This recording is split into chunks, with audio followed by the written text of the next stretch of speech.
Jeudi 27 novembre 2008, voici un point sur l'actualité. Moins de 24 heures après la vague d'attentats qui a secoué Bombay, la capitale de l'Inde, une quarantaine de touristes occidentaux sont toujours retenus en otage par des assaillants dans 2 hôtels de luxe de la ville. Une famille israélienne a également été prise en otage lorsque le centre Abad, tenu par des rabbins Lubavitch, a été pris d'assaut. Au total, selon un tout dernier bilan, une centaine de personnes ont été tuées et au moins 300 autres blessés à Bombay au cours de cette série d'attaques à l'arme automatique et à la bombe dans le poumon économique de l'ouest de l'Inde. Les attaques ont eu lieu en 7 points différents de la ville, dont 2 hôtels de luxe et une gare ferroviaire. Selon le témoignage recueilli par les médias indiens, les terroristes lourdement armés étaient habillés en jeans et chaussures de sport. Un haut responsable des services de police a expliqué que ces hommes étaient engagés dans des affrontements contre les assaillants. En Inde, les forces de sécurité ont été placées en état d'alerte maximale ce matin et des unités ont été positionnées en plusieurs points stratégiques et dans les centres urbains.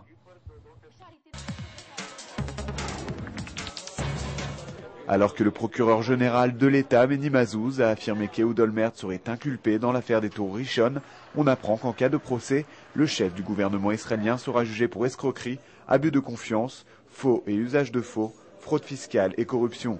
Il est passible de 7 ans d'emprisonnement. Par ailleurs, les instances dirigeantes de Kadima se réuniront ce jeudi à la demande de la présidente de la formation centriste, Tzipi Livni. Cette dernière devrait appeler à la démission immédiate d'Ehud Olmert. Le responsable des affaires politiques et sécuritaires au sein du ministère de la Défense, Amos Gilad, s'est rendu au Caire mercredi et a rencontré plusieurs responsables égyptiens.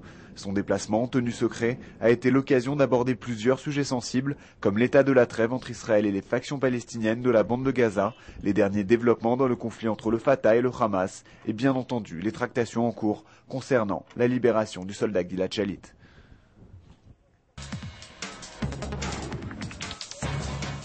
Alors qu'Ehud Barak menace toujours de faire évacuer par la force la maison de la discorde à Hebron, occupée par une centaine d'habitants juifs, son propriétaire jure qu'il ne quittera les lieux d'aucune façon.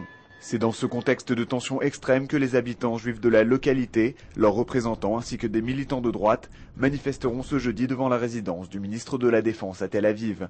Les manifestants s'opposent à l'évacuation du bâtiment ordonnée par la Cour suprême il y a plusieurs semaines.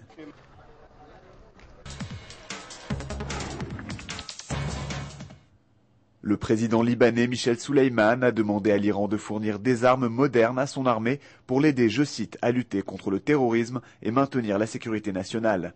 Selon le quotidien libanais An-Nahar, au dernier jour de sa visite officielle à Téhéran, le chef de l'État libanais aurait ainsi renoncé à des missiles de longue portée et des avions de combat, mais a souhaité acquérir des armes de moyen calibre auprès de la République islamiste.